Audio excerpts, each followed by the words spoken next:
start it off then. So today, Max Hooper, I appreciate you hopping on the pod, man. You were a guy that I want to get on here for a while, so we worked out once. That's kind of how I got connected with you. So I had Mike Dunn on the pod. I don't know, way back, a couple months ago, 3, 4 months, and then I was like, I got to get Max on. So how you doing today, man? I'm doing great. It's yeah, we worked out one time. It was as the pandemic was the waves of pandemic news were hitting the world, I think. Uh huh. And yeah, it was a good time.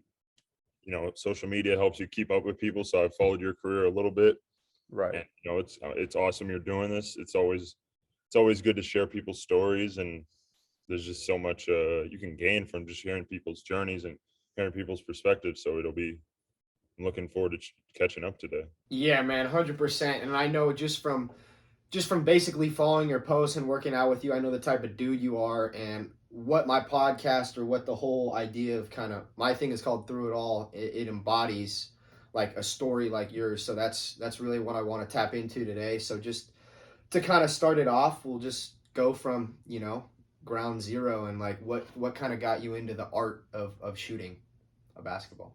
Yeah, that's a great question.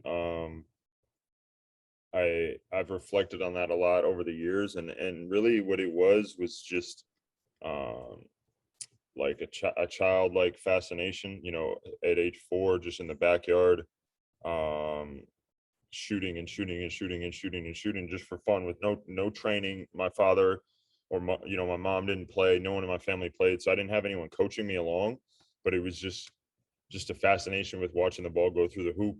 And like, as I got older, I would use the shooting machine and I would shoot on the gun and keep track of my shots. But then my mom one time reminded me that when I was 4 or 5, that I had a piece of paper where I'd write down my shots from every day. So I like, no one was telling me to do that. I don't know why I was doing that, but it was just an obsession, which has kind of carried me all the way through. And as a shooter, I'm definitely like self-taught because, like I said, I didn't have those childhood coaches telling me to snap my wrist or telling me to hold my follow through. Like my dad didn't know, he didn't know the game of basketball, so he for better or for worse, I didn't have any habits, good or bad, ingrained in me early. So everything was self-built through repetition. And then as I got a little bit older, I got some coaches, but a lot of coaches, by the time they got their hands on me, I was so consistent shooting the ball that they were like, "Oh, we're not gonna adjust his form at all."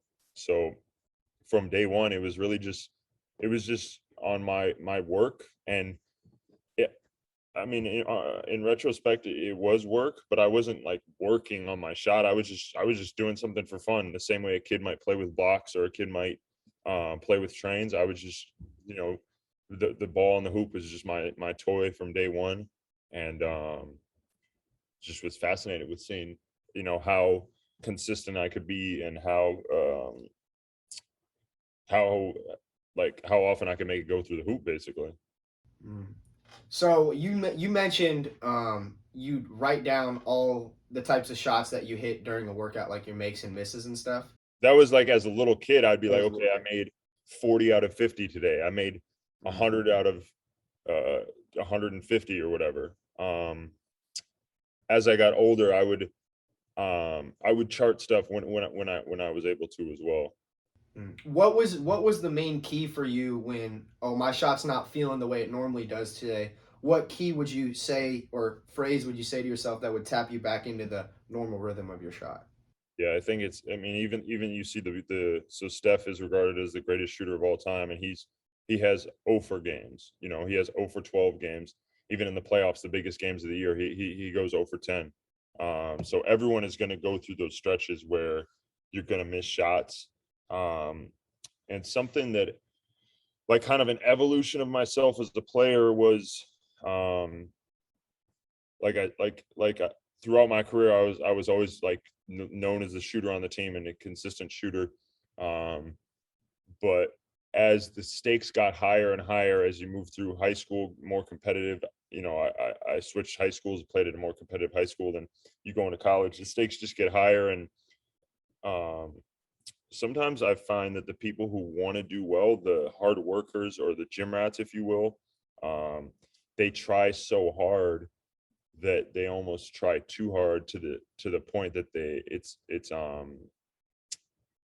it's deprecating to what they're trying to do, basically. So it's, excuse me, it's counterproductive to what they're trying to do. So like you put so much pressure on yourself, you're overthinking every shot. If you miss a couple, and like and I think that's great, that you care so much. Care factor is high. You're worried about your technique. You're making sure every bit of your technique is perfect. But as you advance and evolve as a shooter, you realize that you don't have to be perfect to make shots.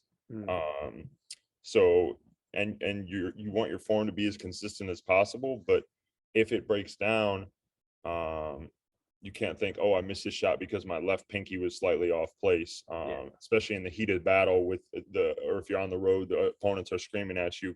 So, like, really, the biggest tool for me in my career was I had a mentor of mine, who got in touch with me and was like, "Man, you're like one of the best shooters I've ever seen, if not the best shooter I've ever seen. But in the game, like you can tell when if you miss two in a row, you can tell that like the weight of the world is on your shoulders." And so, like, really, the secret sauce, or like the magic dust that it kind of like took me to like the next level as like an elite level shooter was, it's just not giving a fuck, just Mm. but everyone says that, and everyone says, "Oh, I'll let it fly," but really, like, living in that and being in that, it's a whole different ball game. And even once because I had been told that throughout my whole career, and then when it finally clicked is when it really took me to the next level. And it sounds simple, um, but when you care deep down in your soul and in your heart, because you go to sleep every night, you wake up every day driven to be great at basketball, it's hard to really keep it in perspective. And so, you know, I tried to play mind games with myself. Like if I missed five in a row, I would almost get excited because I knew the law of averages was coming back, and I knew I was at 40+% 3-point shooter. So I was like, I'm about to go crazy in the next game Mm. or the next half or whatever it may be. And then along with that, you talked about, sorry, what's the phrase you had for the podcast, through it all? Do it all, yeah. So yeah, like, and I assume you want to touch on this, but I'll bring it up already, is like, my relationship with my father Mm. and his health struggles. That's what kind of really put it in perspective, because my father had a long journey with fighting cancer. And if my biggest worry was missing 3-point shots compared to what he was doing every day, and the anxiety I can only imagine that he had, the pain he was going through, like if the worst thing that's happened to me is a ball's not going through the hoop, that really kept it in perspective for me. And I know I'm kind of like making it a bigger thing than it is, Oh, but I know, I love it. that's what it came down to me for me, because that really allowed me to like ease up on myself. It took the weight of the pressure off my shoulders, and it let me be the shooter that I was in the backyard or in an open gym where there is no pressure, Mm. where you can go 100 for 100, or you can go 0 for 100, but no one will care because no one's going to see it. So, um for me, like, that concept unlocked um a space when a shooter really believes they, and my coach used to say that, he said I had so much confidence that he thought I could shoot an apple off of his head with a bow and arrow. So like when a shooter has that type of confidence, it's scary. And when you're an elite shooter, some people get hot, but like the elite shooters, like they play basketball like they've hit their last 5 threes. They come down on the court, and that's a scary, scary sight, for defenders to see. Yeah, man. Well, a couple things. It's just a beautiful perspective that you have, and I know you mentioned your dad, and I just always see you post the things about him. It's just an inspiring relationship, man. It hits home for me. But yeah, you talk about stuff clicking, and like as a shooter, how I guess not how long, but like you said, okay, you kind of evolve into the state where you're like, all right, I just don't give a fuck anymore. So like how long or at what point in your career did you get to that point where you're like literally arenas packed, but you're shooting in the backyard? Yeah, that's a great question because because I don't want it to get taken out of context where a 10-year-old who hasn't put in the reps should just, Right, well, right, I don't care. I'm gonna fire it up there. Like, right. I feel like any shooter who puts in the work, they earn their shots. They earn their confidence. And I did that over the years. I did that over and over and over. I shot on the shooting machine. I did game like shots. I did all that. And then and it's like when you're in a slump, you're like, oh, I gotta shoot more. It's like, I mean, dude, like if you play basketball long enough, like getting up 200 extra shots maybe will help your mental headspace, but like that's not going to help you from a technique standpoint. Like your technique is what you need, and you need, sure, of course, you need to keep the iron sharp, and you need to keep working on your craft, and that comes from whenever you start taking the game seriously. Up to a certain point is when you need to be taking your 3, 4, 500 threes per day. Once you've established yourself, especially now I'm working in the NBA, like a lot of these guys who are late 20s, early 30s probably don't need to be shooting 500 threes a day. You know what I mean? They need to be sharpening. Maybe they make 100 threes of all the shots they're going to get in the game. But, like the repetition was great.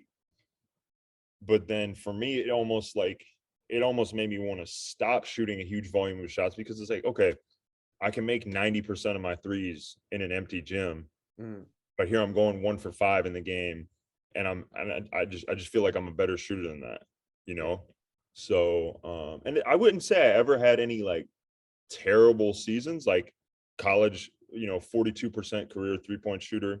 Um, I just think at my sophomore year, 40%, junior year, 37%. So I never had a horrible, horrible slump, but by my standards, I expected to shoot 10 threes a game at 40 plus percent. That was my expectation. So by my Yeah. standards, I wasn't doing what I felt like I was capable of. And I think, my sophomore year, I played at St. John's and was in a really limited role, but made 40% of my threes, but felt like I could do more. So then I transferred to Oakland University and had just huge expectations for myself. Oakland University has a long lineage of three-point shooters. I was replacing Travis Bader in the three-point shooting role, who at the time his record recently got broken. He was the number one most careers threes made in NCAA D1 history. So I came into that role with massive expectations for myself and definitely underachieved. So it was between my junior and senior year of college when that concept really clicked. And when I felt like I made a leap to the next level. In high school, I was always a consistent shooter, but I just felt like the stakes of high school never got to me like they did in college, and the pressure of it. Uh, high school, I felt like I could, do no wrong. Like I was crazy confident as a shooter, but then kind of had to rebuild myself in college. So between junior and senior year is when I really took that step, and probably that summer was the least volume of shots that I shot, but I was more intentional with my shots, and I just kind of like would go to open gyms and just like literally act like I was Steph Curry and just like take insane shots Yeah. and play with that swagger. And I realized like I wasn't being cocky, but I had earned that because I reflected back and was like, I've probably taken over 1 million three-point shots, and I know the guys I'm playing against. I know my teammates haven't done that. Why Yeah. not me? That was the mindset. Incredible, incredible mindset. I kind of want to let's kind of go just a little rewind back to your college career. So you first started at Harvard, right? Right out of Mhm. Brewster Prep. So kind of just run me through how you handled yourself that year and kind of kept pushing regardless of like all the expectations you have and how you handled like probably not getting as much time as you anticipated or wanted that year. Yeah, I mean, playing time is always a funny thing for all players at all levels. Like when you in the summer, everyone is thinking they're gonna be either a starter or in the rotation, and when you've been a good high school player, you've always, well, even in middle school, you've always played. in AA you've always played, in high school you've always played. So a lot of kids like reality, that wall of reality hits college freshman year. Man, like, okay, I'm not in the rotation. I'm not even, I'm getting DMPs, you know what I mean? Like I'm not even getting in the game, something you haven't even faced before. So I go to Harvard, which was on the brink of going to the first NCAA tournament in Harvard history, earned a top 25 ranking, a team loaded with upperclassmen, which now upon reflection, I get it. You know, I understand why I wasn't ready to play and contribute. But in the at the time, you know, you're always hungry to play. You feel like you should be out there and you feel like you want that opportunity. So didn't get the minutes I wanted. Was grateful for my experience.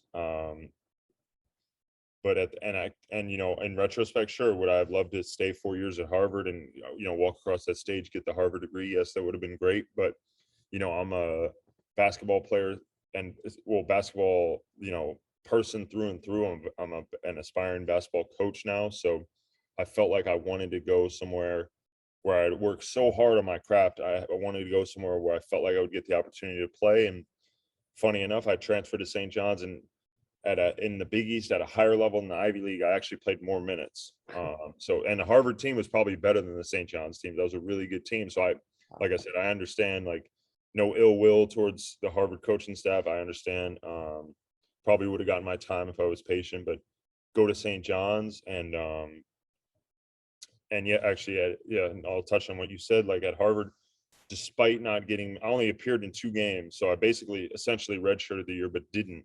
Um, but I just every day just kept pushing and operated as if I was in the starting five and just you know continued to do my work. And sure, it gets depressing, and but I'm a person who's driven by routines. So if I didn't get my 300 to 500 made threes, and if I knew I was taking my foot off the pedal, I would feel extremely guilty when I laid my head down on the pillow. So and I always heard this from coaches all throughout the years was, you know, if you're not working in your game, someone else's.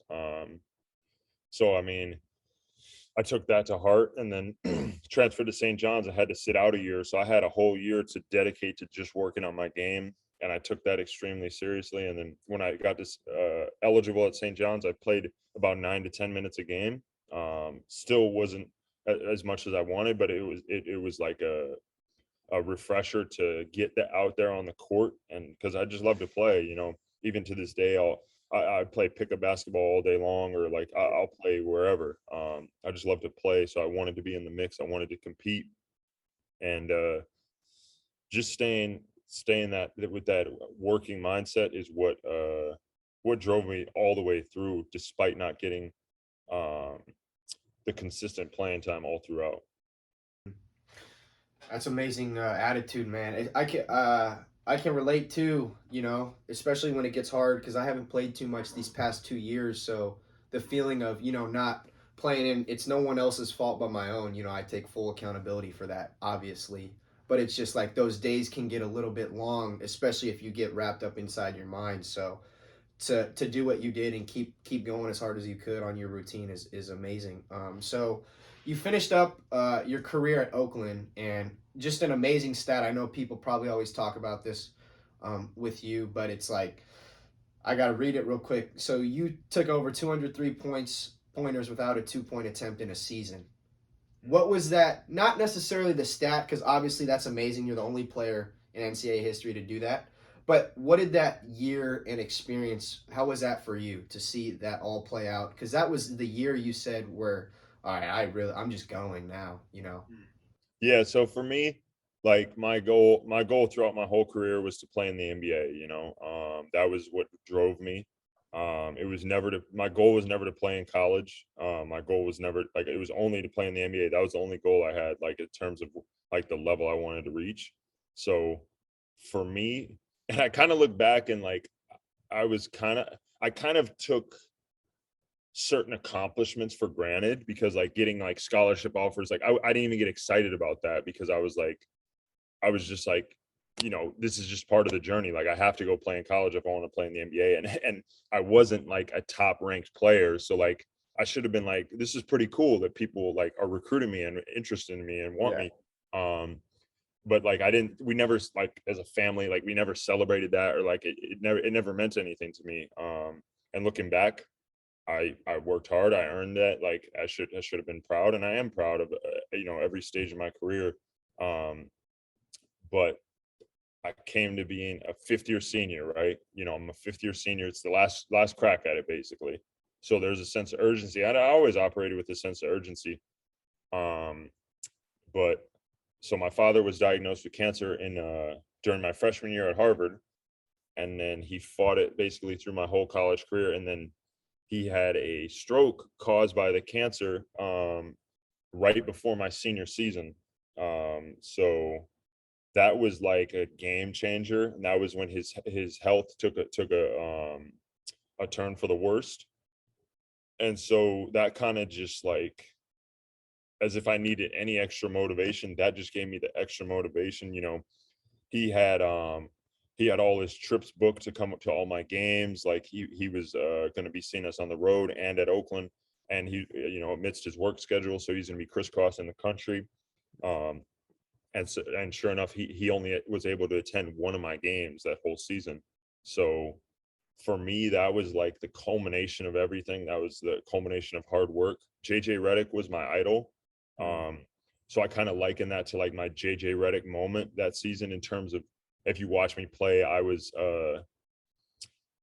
the star player, but a lot of I was featured in the offense. Like guys were setting me screens, and like my point guard, Kay Felder, he's currently an overseas pro in China. He was MVP of the Chinese league this year, and Jeez. um, he was one of the best players in college basketball that year, and he was averaging almost 10 assists per game. So he's trying to get me the ball, and it was it was kind of like all the stars aligned, and it was like the perfect situation for me, where had a coach who believed in me, would literally curse me out in front of the whole team if I didn't shoot. um, and then if they ran a play for me and I didn't get open, the coach would curse out the other players for not screening hard enough for me. And then if I got open and the point guard didn't throw it to me, he would curse the point guard out for not throwing it to me. So he basically like created an environment where I couldn't fail, and he gave me extreme confidence. Like I said, I worked on my game in the summer, and I worked on my mindset in the summer. I was able to actually train with Anthony Morrow, who's like one of the best, I would say, like role playing 3-point shooters pretty much of all time. One of the best specialists. We trained in the summer, so it's kind of like all the stars aligned for me to have a great season. And you know, the way I'm kind of describing it sounds like it was like just all about me shooting, or all about like me scoring, but like that was my job to help the team. So like I was a specialist in my role, and I stayed within that role. So that's where the 3-point stat kind of comes from, is like I wasn't out here. I knew I wasn't the best at putting the ball on the floor, and I knew I wasn't the best at finishing around the rim. So like I would let my teammates who played that role, I would let them, you guys do that, but when I'm open, you better throw it to me, because this is what I do. You know what I mean? And that was like the best team I ever played on, in terms of guys understanding their roles, guys understanding that they were specialists in their roles, and there was no overlap. We didn't have another guy coming off the bench who was trying to be a 3-point specialist. We had a couple of bigs who could score in the post. I wasn't going down and scoring in the post. Other wings weren't going down and scoring in the post. And then we had a superstar point guard. So um, that season was like the best offensive team I've ever been around. And basically, it was like, if you could design a team for a 3-point shooter, like that was the one, because there was like a perfect role for me carved out. So I felt like that was kind of like my reward for working so hard. I finally got that situation, and I had the confidence. I was in the right headspace to capitalize on it, and have a really good productive season. Yeah, that's awesome. I was looking at your highlight tape or highlight mix on YouTube, and that was just, dude. I feel so. I'd be devastated if I were the defender, man. Just running through like 3, 4 picks is just boom. Even if he's right there, that thing was going up and that's in. So Yeah. So like I alluded to, if there's like my coach had a play card, and if you were a really good offensive player, you would have a section on the play card, right? So and each one was color coded. So if you were doing well, you got a color. Uh-huh. And so he had a certain list of plays for me, and I knew when he called one out for me, if I got the ball and didn't shoot it, Uh-huh. he wouldn't call another play for me like in that segment or like in that half. Yeah. So basically, it almost encouraged bad shot selection, but for someone who can shoot the ball in off balance, ways, it's encouraging bad shot. Steph or Clay shooting a bad shot is not always the worst thing because they might have the ability to make it. So he kind of unlocked that in me, and like it was almost like an unwritten rule. Like if I call your number, like you better shoot it, or you better be passing it to someone who has a layup. Like otherwise, this is your time to shine. Yeah. That's amazing. Give me a game or honestly just a session, and it could be in your backyard, to the biggest game of your career where you just feel like you epitomized the peak flow state. Oh yeah, so it was. Um,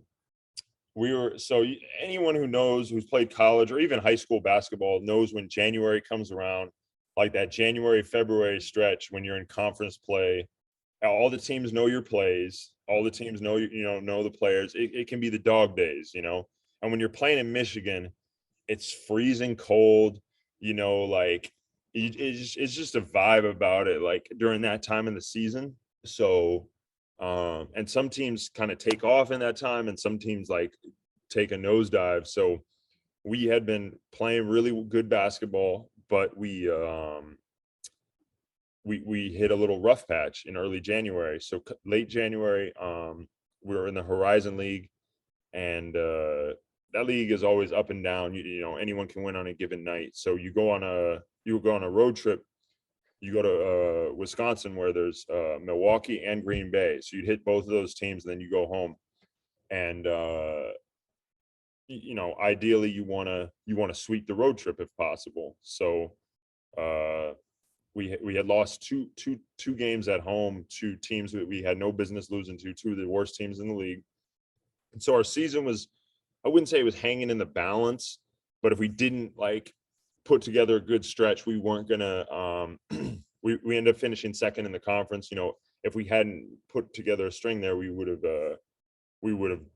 been lower in the conference. So I was like, man, this is my senior year. Like this team is way too talented to be dropping games like this. And so I stuck with the routine and kept it going like it was any other game. But man, I think it was University of Milwaukee 7 for 10 from 3, and then followed that up, or I can't remember the order, but then followed that up Green Bay 9 for 14 from 3 in back-to-back games. Jeez. So, and it was 16 made threes in 2 games. 15 of them were assisted by my point guard, Kay Felder. And the one that I hit, and I didn't put this together until after the fact, but the one that I hit was when he had fouled out. And it was like 40 seconds left, and I had to just fire one up from deep. So those right there, those 9 was my college career high. So 9 made threes. So those 2 right there. And like those were like, if you watch the highlights, they're all on the move. They're all contested, like some off the dribble. Like none of them. I'm not just standing there and like right. this is January. They know the scouting report at this Yeah. point. So I'm working my ass off to get open. So those 2, and like to put those 2 together, and we won both games. So really, like it kind of, I'm not gonna say it saved our season, but it pushed our momentum back going the other way. Whereas we were kind of at the fork in the road, like we could have gone. So those 2 were like, just felt like I couldn't miss. And I mean, yeah, like I had some clunker games that season, but those 2 right there, those stand out as just being in that that space of confidence, and feeling like the basket is as big as the ocean, basically. Right. Those are the fun ones. Those are the ones you remember. So that's big time, especially to do back to back. Yeah, doesn't always happen like that. Right. I just got a notification. I guess you get 40 minutes a session on Zoom. Is that a new thing? Oh, okay. Well, I did want. Restart, feel chop it up, whatever you need to do. Oh no. Okay. Yeah. Yeah. Yeah. No. Take your time. I did want to touch on the relationship you had with your dad. I think it's like Mhm. the coolest thing. If you could just briefly talk about that, or just the biggest piece of advice that you took from him, and then have like just carry it on and use today. Mhm. Yeah, so my father, anyone who was lucky enough to know my father, we lost him far, far, far too young. He was only 53 when he passed, and everyone who knows him kind of says that he lived like 3 or 4 lifetimes in that 53 years. He accomplished so much personally, but just like he like not a lot of people have mm, the capacity to care or to invest or to work or to like pour themselves into certain things. And basically, if he was someone that he if you were someone that he respected or someone that he really really cared about, he would pour like all his energy and wisdom and all that into you. So anyone who was lucky enough to have that was better for it for sure. And my sister and I, we were really fortunate. I was 24 when he passed, so I had 24 years with him. So he was just always the supportive father who buy the Gatorades for the AAU team in middle school and high school, and that was kind of his MO, his role, was always being present, always being around. He didn't know the game of basketball that well originally, but because I took a passion in it, he learned it and picked it up and sought out mentors for me, and tried to use his connections to give opportunities for me. So like for me to go watch a game and so I can get inspired, by we went to watch Duke play because JJ Redick was my idol, or and sure, we were fortunate because he had the resources to do that, but he was a person who was gonna leave no stone unturned, just as I am. And he's anyone who knows him knew that he was like uniquely one of one. Not too many people have those characteristics that he had. And he was definitely like my best friend, and we would talk pretty much every day. So seeing him struggle with health and then losing him ultimately was a crushing blow. But whenever I see some of his friends, or like see um people who knew him, like once in a while they'll if they say comments like, oh, like the way you just said that sounded like your father, or like the way you're going about this coaching profession is how your father would have gone about his profession. It's like inspiring because I know that I'm following in the right footsteps. So um it's I just try to be grateful and not just be mad at the world or mad at that I lost him. Just be grateful that I did have him as long as I did, because I could have had him a lot less. So Mm. Well, I appreciate you sharing that, man. Mhm. Just like one more thing before we kind of wrap up the pod. You're working in the highest organization of basketball ever. In an era where these guys are just amazing basketball players. Seeing dudes like you worked with the Lakers. Okay, LeBron's here. Okay, I'm working with the Mavs. I see Luca. Regularly. What is something you pick up about these guys that makes them so special?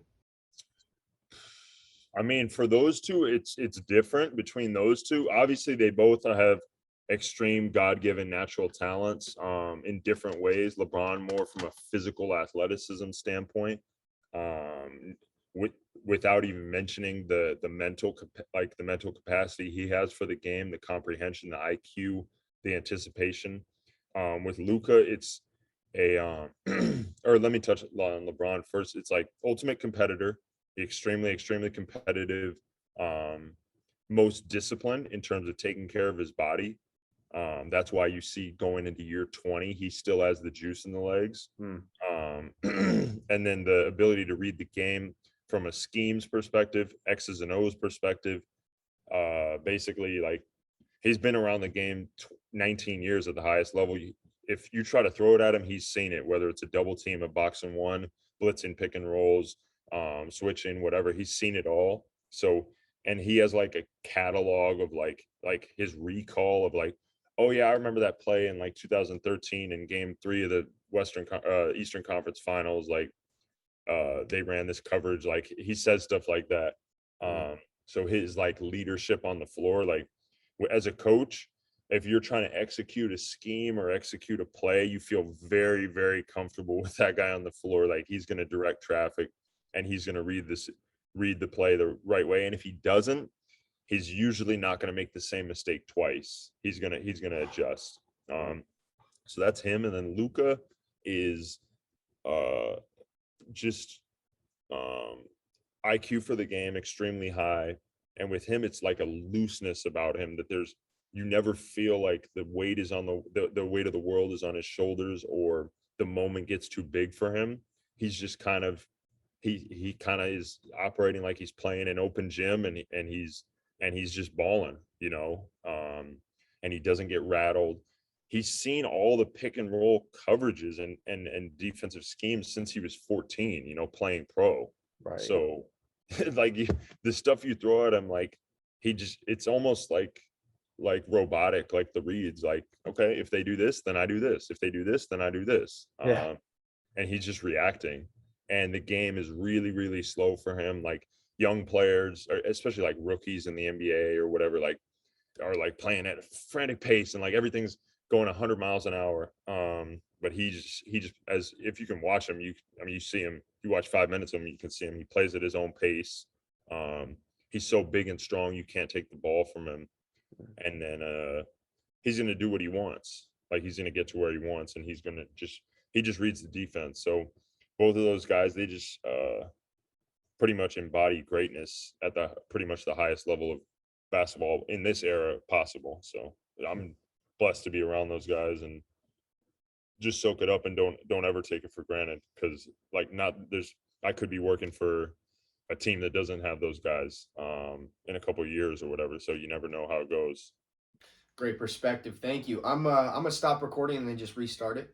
All right, so we're back. Just had to click out of the Zoom real quick, but just kind of the last question for you, Max. As I appreciate your time greatly here. What does the name of the podcast, so Through It All, mean to you? Yeah, I think a good thing with podcasts, or really just um the the community of basketball, everyone has a story. And really with the world as a whole, everyone has a story. um so when you see guys on draft night, when you see guys sign a big contract, everyone has a story as to what motivated them, or like what got them to a certain point, because there's no one who has won every game they played in, made every shot they ever took. So everyone has adversity to some extent. Some come from horrible circumstances. Some have seen family members die. Some have seen family members go to jail, or some have been kicked out of schools, or resurrection stories, or whatever it may be. But like everyone has a story, everyone has their why and what motivates them, what keeps them going. So I think that for me as a player, um the motivation for me was always just I'm gonna use a big word, intrinsic. It was from inside, it was from within. It was just wanting to accomplish the goals that I set out for myself. It really wasn't I want to play basketball to sign a $25 million contract. It was never, I mean, when I was coming up, social media was never a thing. It was never, I want to get a blue check, or I want to get 100,000 followers. It was never about that. There was almost an innocence to it, of the kid who was shooting in the backyard, um, who grew up watching NBA games. Like that was just the motivation. So like, and then like the podcast is like through it all, like through the ups and downs, through the challenges, through seeing my father's challenges from not getting playing time. Like through it all, like the dream remained, the motivation remained. And we didn't really touch on it too much, but my transition from being a player into from going from a player to being a coach, um, when I made that transition, like one day, the fire burning within, motivation towards being a great player, great shooter, like towards pushing my career forward. It's like, all right, I've given it everything I have. I literally just like one day kind of like flipped a switch and was like, all right, I'm going to go be the greatest coach I can be. And so instead of the 500 threes, it was watching more film. It was like leaning on mentors and like listening. And now I just completed my third season in the NBA. So it's just like soaking it all up and writing stuff down, saving all my videos and stuff so I can reflect back. And like, so it's just, I don't know. That's how I'm wired. I don't know if it's because my father was that way. I don't know if I was raised that way. I don't know if it was in my genetics, but I'm wired to be a motivated person who's chasing a dream, who's pursuing something, who's pursuing excellence on a daily basis. So like the name of the podcast is amazing because it's like, in the words of like the Allen Iverson thing, only the strong survive, or like only those who can persevere through the challenges, the ones who reap the greatest benefits. So like through it all, you just got to keep going, keep the motivation, and never get discouraged when stuff doesn't go your way. That's a great definition for it. Thank you. We're gonna finish with two quick ones, and then one I always like to end with. So, what is your favorite movie? Oh yeah. So it'd just be Step Brothers. Yeah. So and we'll keep this quick, but my my soon-to-be father-in-law is what you would call a cinephile, like addicted to movies. So he always gives me crap for my movie taste being very simple, but we all like what we like. So Step Brothers is an easy one. Step Brothers is good. Okay, go-to snack.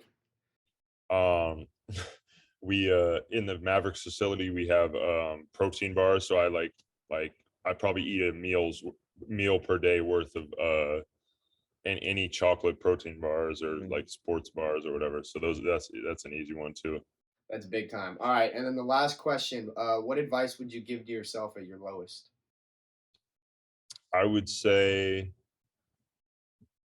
I mean, really, it's just kind of the stuff that I've already touched on and that I've relied on all throughout my whole career. So it's just stay confident, don't get discouraged.